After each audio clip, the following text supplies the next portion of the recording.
নমস্কার, কলকাতা টিভি ডিজিটালে আপনাদের স্বাগত। আপনাদের সঙ্গে রয়েছে আমি ঋষিকেশ। বিহারে ভোট মিটে গিয়েছে। বিধানসভা নির্বাচনে দেখা যাচ্ছে বিপুল সংখ্যক ভোট পড়েছে। প্রথম এবং শেষ দুই দফাতেই কিন্তু বিপুল সংখ্যক ভোট পড়েছে।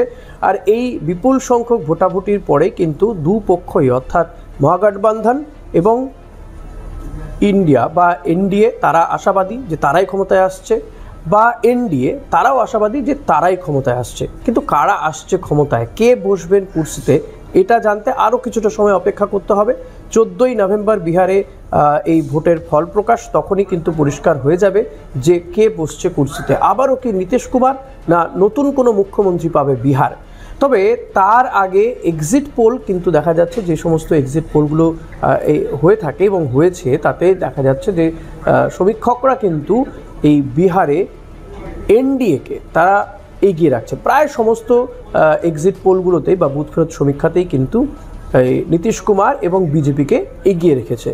সেখানে কেউ কেউ হয়তো বলছেন যে আরজেডি তারা হয়তো 1 নম্বর দল হতে পারে, সবচেয়ে বেশি সংখ্যক আসন পেতে পারে, কিন্তু সরকার গঠন তারা করতে পারবে না।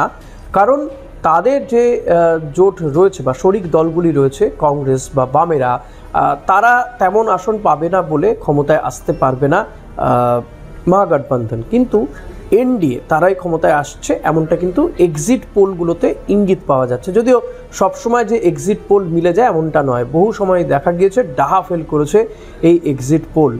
তবে আর একটা, এই এক্সিট পোলের বাইরে আর এক জায়গাতে কিন্তু সমীক্ষা হয়, বা এই বলা যেতে পারে এদের সমীক্ষা ঠিক নয়। এই সাট্টা বাজার, এরাও কিন্তু অনেক সময় দেখা যায় যে সাট্টা বাজারে যা ইঙ্গিত পাওয়া যায় অনেক সময় কিন্তু ভোটের ফলাফলে মিলে যায় সাট্টা বাজারের সঙ্গে। তবে এই বিষয়টা গোটাটাই বেআইনি বিষয় এবং অনেক সময়ই দেখা যায় যে এর ক্ষেত্রেও মেলে না, কিন্তু বহু ক্ষেত্রেই তারাও মিলিয়ে দিতে পারে।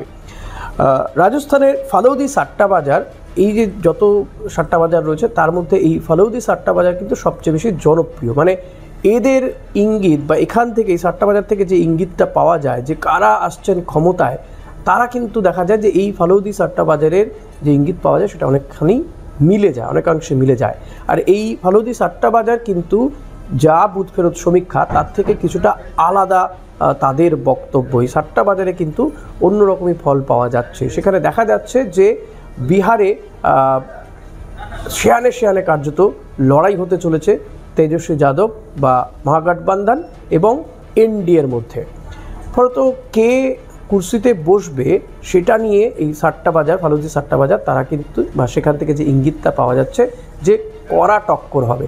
কিন্তু এই সাট্টা বাজারেও দেখা যাচ্ছে যে এনডিএ জোট তারাই কিছু ক্ষেত্রে এগিয়ে রয়েছে। এখন রাজস্থানের এই ফালৌদি সাট্টা বাজার তারা কি বলছে? তারা বলছে এনডিএ জোট পেতে পারে 105 থেকে 135টি আসন। আবারও বলি, এনডিএ পেতে পারে 105 থেকে 135টি আসন। মহাগঠবন্ধন তারা পেতে পারে 97 থেকে 127টা আসন। এবং প্রশান্ত কিশোরের যে জনসুরাজ পার্টি রয়েছে তারা আসন পেতেও পারে, আবার নাও পেতে পারে, একটি আসনও পেতে পারে। এই সাট্টা বাজারের যে ইঙ্গিত, তাতে 75-এর বেশি আসন পেয়ে বৃহত্তম দল হতে পারে কিন্তু তেজস্বী যাদবের আরজেডি। অর্থাৎ এখানেও কিন্তু আরজেডিকেই সবচেয়ে বেশি আসন পাওয়া দল বা বৃহত্তম দল হিসেবে দেখানো হচ্ছে, যেটা আমরা দেখতে পাচ্ছি যে বুথ ফেরত সমীক্ষাগুলোতেও কিন্তু আরজেডি ম্যাক্সিমাম আসন পেতে পারে এমনটা ইঙ্গিত পাওয়া যাচ্ছে।